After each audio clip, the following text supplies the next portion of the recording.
رمضان شریف آ رہا ہے، یہاں دو طبقوں نے ہم سادہ لو مسلمانوں کو بڑا تنگ کیا ہوا ہے۔ ایک طبقہ تو ہے وہ کہتا ہے تراویح ہے ہی نہیں، جس کا میں نے تھوڑا سا پہلے اشارہ کر دیا،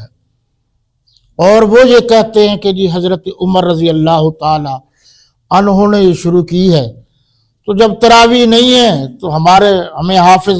یا قاری بنانے کی ضرورت بھی نہیں ہے، تو تراویح ہے ہی نہیں، جان چھوٹی۔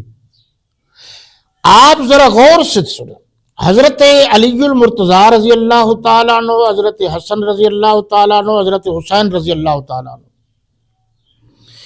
جب سے تراویح کا حکم آیا ہے آج تک حضرت علی المرتضیٰ رضی اللہ عنہ کی زندگی میں جتنی تراویح آئیں، کیا انہوں نے نہیں پڑھی؟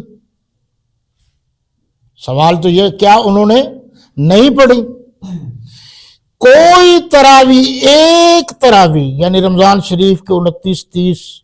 دن ہوتے ہیں، ایک کوئی بتا دے کہ حضرت علی المرتضیٰ رضی اللہ تعالی عنہ نے فلاں جگہ یعنی مدینہ طیبہ میں فلاں رمضان شریف کی فلاں روزے کی فلاں تراویح نہیں پڑھی۔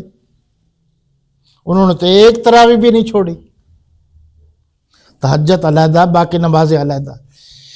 خاندان اہل بیت کے ایک فرد نے کبھی تراویح نہیں چھوڑی۔ تو جب انہوں نے تراویح پڑھی ہے تو تم ان کا نام لیتے ہو، وہ تو سارے کے سارے قرآن کے حافظ تھے اہل بیت، اور آپ میں سے ایک نہیں ہے، انہوں نے ایک تراویح نہیں چھوڑی، تم ایک نہیں پڑھتے، تو لگتا یہ ہے کہ تمہارا اہل بیت سے کوئی تعلق نہیں ہے۔ صحابہ و اہل بیت سے تعلق رکھنے والا ان کی بات کو مانتا ہے، ان کے اعمال کو جو انہوں نے کیے ہیں ان کو دہراتا ہے، لہٰذا یہ جھوٹ بولتے ہیں۔ رافضی بھی یہی ہے، خارجی بھی یہی ہے، صحابہ کے بھی دشمن ہیں، اہل بیت کے بھی